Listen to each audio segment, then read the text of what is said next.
Então eu vou falar um pouco da experiência, né, do sistema de plantio direto de hortaliças, unindo ciência e sociedade para a transição agroecológica. Eu vou me referir ao sistema como a sigla SPDH ao longo da palestra. O SPDH surgiu em Santa Catarina, lá no sul, né? Aqui para apontar, Clarissa. Então, Santa Catarina está aqui, na região de Caçador, que era a maior produtora de tomate do Brasil em 1999. E o contexto do surgimento desse sistema foi uma agricultura que tinha um custo de produção 2,5 vezes superior ao que os agricultores recebiam pelo quilo de tomate. Então, eles fazem um movimento de pedido de perdão da dívida, fecham a agência do Banco do Brasil, se transforma num movimento nacional, eles têm êxito, conseguem a anistia das dívidas, mas continuar produzindo nos mesmos moldes implicaria em ter que fazer esse tipo de movimento constantemente. Então, na ocasião, o pesquisador Jamil Abdallah Fayad, da empresa de pesquisa e extensão rural do estado de Santa Catarina, propôs o SPDH com base em 2 eixos, né, principais. O político-educacional, que tem uma conotação de formação, de conscientização, e os aspectos técnicos. Então, aqui, no eixo político-educacional, nós temos a participação de diferentes profissionais do campo, os agricultores familiares, os técnicos de instituições públicas de assistência, universidades, pesquisadores, estudantes universitários. Temos as ferramentas de trabalho, que são as lavouras de estudos, né, o contrato. O foco é a agricultura familiar. Tem uma discussão aqui também ética, né, da produção de alimentos de alta qualidade. É inaceitável que uma família agricultora não tenha coragem de se alimentar dos produtos que eles colocam no mercado. Então, tem esse debate, né? Vocês têm que ter coragem de se alimentar daquilo que produzem, né? Busca reduzir custos de produção, porque é um sistema muito caro, né? E acaba sendo excludente. E, por incrível que pareça, aumento de rendimentos. Depois eu vou falar tecnicamente disso. Busca diminuir a dependência de insumos e aumentar, né, a autonomia das famílias agricultoras. Isso aqui é uma das ferramentas de trabalho, é uma reunião e um contrato em que se convida toda a comunidade. Então, notem a presença de crianças, mulheres, homens, a família participa, né, se apresenta as bases do SPDH. O contrato de trabalho não é um contrato de cartório, mas é sistematizado numa linha do tempo, do trabalho de 1 ano. Eu destaquei alguns eventos, né, como amostragem de solo, oficina sobre semeadura, sobre plantas de cobertura, visitas quinzenais dos técnicos da assistência técnica pública ao longo de todo 1 ano. E aqui são as visitas que as famílias que contrataram as lavouras de estudos vão fazer visitas entre todos. Essa aqui é uma imagem da primeira lavoura de estudo que foi implantada lá em Caçador, com tomate. E aqui um caso bem interessante de uma comunidade de 28 famílias que todos aceitaram instalar lavouras de estudos. Algumas colocaram a propriedade toda para praticar o SPDH. Produtores, né, de brócolis, principalmente hortaliças, né, de brássicas, né? E aqui, então, é um caso de 3 dias de visitas em que todo mundo se visita, né? A praxis, né, o aprender fazendo no campo, né? E também a luta, né, do individualismo versus o coletivo. Essa comunidade aqui, eles tinham o hábito de se encontrar aos domingos, lá na missa, na igreja. Eles não tinham nenhuma relação fora esse momento. Então, o trabalho busca, né, a construção coletiva do conhecimento, partindo de uma realidade que é uma agricultura poluente, excludente, né, que tem elevado custo de produção, focada no lucro, né, na perspectiva de produzir alimentos de alta qualidade. Aqui alguns exemplos, né? Isso aqui é uma lavoura de estudo de 1 hectare de tomate, plantio direto no verde, são 13 mil pés de tomate, então uma pastagem que foi roçada e foi instalada uma lavoura de tomate, né, do SPDH. Cebola, né, com cobertura, tudo sem herbicida. Brócolis, esse caso aqui é uma família de 3 famílias, no caso, o pai e 2 filhos, que produzem 30 hectares de brócolis. Eles comercializam 8.000 cabeças de brócolis por semana, sem herbicidas também. Maracujá, no sul do estado, hoje tem mais ou menos 1.700 hectares com maracujá, praticamente tudo com cobertura viva, sem os herbicidas. E aí nos eixos técnicos científicos, né, algumas coisas se sobrepõem ao sistema de plantio direto, né, mas nós temos aqui a questão do ajuste das condições físicas, químicas e biológicas, o revolvimento do solo restrito às linhas de semeadura, né, ou berços das mudas, uso de áreas adequadas. Na produção de hortaliças, a qualidade de mudas de semente é muito importante, né? Muitas vezes no mercado não tem produtos de qualidade, então a gente forma também as famílias para produzirem suas próprias mudas, né?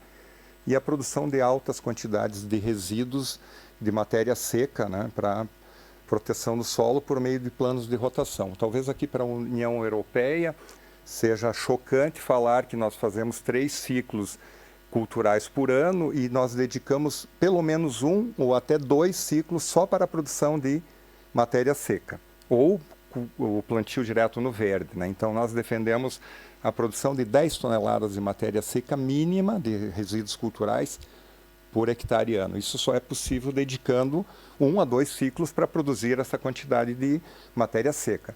Esse gráfico aqui mostra o ponto de equilíbrio, né? Aonde você está consumindo carbono do solo, aonde você está sequestrando carbono. Então, é uma estimativa aqui que de 11 a 13 toneladas de matéria seca por hectare ano aérea e radicular, você está no ponto de equilíbrio, né? Se nós estamos defendendo 10 toneladas aérea, nós estamos agregando mais, nós estamos sequestrando carbono. A redução de todos os tipos de estresses hídrico, de temperatura, então criar um ambiente adequado para a planta, né, desenvolver o seu potencial produtivo. Aqui tem uma grande importância no SPDH, né? A otimização da nutrição por meio das taxas diárias de absorção de nutrientes, associado a condições climáticas, reservas de nutrientes no solo e a aparência das plantas. Então existem tabelas de adubação que são interpretadas em função do tempo, se tem muito sol, se a temperatura está ótima, a planta está fazendo fotossíntese, ângulo das folhas de determinada cultura, a cor, a família vai interpretar se ela vai adubar, se ela vai aumentar a adubação ou se ela não vai aumentar. Depois vou apresentar dados que a gente reduz na média 50% dos fertilizantes que os convencionais usam, né? Aqui é para mostrar, né, que para brócolis, né, o comum na agricultura convencional é colocar 50% ou até 70% do adubo no plantio e o restante aqui aos 30 dias. Foi feito um experimento em campo de estudo de doses e fracionamento de fertilizantes potássicos e nitrogenados. Eu vou chamar a atenção aqui para o nitrogênio. Então isso aqui foi um experimento numa lavoura de estudo, mas com blocos ao acaso, a pesquisa científica, a família acompanhando a pesquisa e depois, né, recebendo os resultados, né? O brócolis aqui, ó, até 21 dias só absorveu 3% do nitrogênio. De 21 a 49 absorveu 25%. Por que eu vou colocar 100% do adubo aqui? Então, a real demanda é quando emite o botão floral, que é o que nos interessa, a parte comestível, até 77 dias, 72%. Então, o experimento foi feito com 1 dose, 2, 3, 4 e 5. A gente viu estatisticamente que 3 não dava diferença de 4 e 5, optamos então por uma recomendação de 3 doses. Aqui é um dos exemplos da leitura de sinais, né? No caso do repolho, a parte central da planta mais clara e a parte mais madura mais escura, então é um dos indicativos que a planta deve ser adubada. Aqui, nesse caso, a planta, a parte mais jovem, está até mais escura que a parte antiga, significa que a planta foi adubada ou que as condições climáticas fizeram com que ela não usasse o adubo que foi colocado de acordo com a tabela, então não se aduba. Buscamos, então, né, um equilíbrio entre a saúde da planta e do solo, né, uma harmonia plena, para, né, chegar a alguns resultados aqui, né. O livro Sistema de Plantio Direto de Hortaliças, aqui ele tem 5 coordenadores, né, da Empresa de Pesquisa e Extensão Agropecuária de Santa Catarina, uma organização da sociedade civil, eu representando a Universidade Federal de Santa Catarina, mais um integrante da Empresa de Pesquisa Agropecuária e um da Universidade do Estado de Santa Catarina. São 60 autores e uma inovação aqui, o coletivo de geração e adaptação de conhecimentos, que são 64 pessoas nominadas, que são os agricultores, mulheres, jovens, estudantes de nível médio, técnicos de campo. Alguns técnicos também participaram da escrita dos capítulos. Aqui são 17 instituições que participaram da escrita do livro. Hoje temos uma diversidade maior, mas todas as instituições públicas, então a importância da pesquisa com financiamento público, até universidades estrangeiras, Bolzano, Califórnia, Uppsala, Movimento dos Trabalhadores Sem Terra, sindicatos, Associação Brasileira de Agroecologia, Sociedade Latino-Americana de Agroecologia e várias instituições públicas. O Manual de Adubação e Calagem, que é um manual da Sociedade Brasileira de Ciência do Solo, é a recomendação de calagem e adubação para o sul do Brasil, resultados de pesquisas em campos experimentais, em estações, né, e também de lavouras de estudos. O SPDH contribuiu, então, com as recomendações para hortaliças e para raízes e tubérculos no sul do Brasil. Recentemente, né, vai sair, e a IEDA comentou, né, nós temos um capítulo nesse livro, são experimentos de longa duração, um de 13 anos e um de 15 anos com cebola, e o interessante é que foram experimentos que foram instalados por demanda da sociedade. Eles queriam resultados para cebola, que é uma cultura difícil para fazer em plantio direto, então nós temos um experimento em transição agroecológica, e um experimento em sistema agroecológico que não se usam agroquímicos. Aqui é a propaganda do livro. Em termos de publicações, né, e resultados, nós temos 7 teses defendidas, 18 dissertações, 33 artigos científicos e 14 boletins técnicos que são direcionados a agricultores. O livro eu acabei não falando, mas ele tem uma conotação de uma linguagem para atingir tanto o público técnico, estudantes universitários, como agricultores. Depois eu vou fazer circular o livro, né? Uma outra ferramenta é o Guia Prático de Avaliação Participativa da Qualidade do Solo, em SPDH. Nós fazemos oficinas de capacitação com as famílias, com técnicos, com estudantes. Usamos indicadores que podem ser avaliados no campo, por exemplo, a matéria orgânica, cor e odor da matéria orgânica, a estrutura do solo, o tamanho, a forma, a resistência dos agregados, enraizamento, formato, distribuição, né, o comprimento, macrofauna, compactação com a ponta da faca num perfil do solo. Então tem um conjunto de indicadores propostos, né? Geram-se esses gráficos tipo radar aqui, então, em relação a um cenário de referência, e são atribuídas notas, e é fácil ver quando você tem problemas, né? Então, os agricultores se apropriam, né, dessa ferramenta. Isso aqui é um trabalho que foi aceito recentemente, foi avaliação feita em propriedade por 2 casais de agricultores familiares, 2 técnicos de assistência técnica e 2 jovens agricultores que estudam o nível técnico em agroecologia. Então, o gráfico aqui da situação de referência numa floresta, pastoreio rotativo com árvores e pastoreio rotativo sem árvores, né? Então, separou aqui em 2 grupos, né? E nós fizemos várias análises de laboratório que corroboram, então, a robustez do método, né? Porque a ciência muitas vezes é cética em relação a esse tipo de avaliação, né? Então, aqui, só para mostrar, nós temos 2 artigos submetidos, um em estação experimental, né, com produção de repolho em sistema orgânico comparado com sistema com adubação química, e aqui também um novo trabalho que foi submetido numa produção orgânica de ovinos, né, com presença de árvores e ausência de árvores em pastoreio rotativo.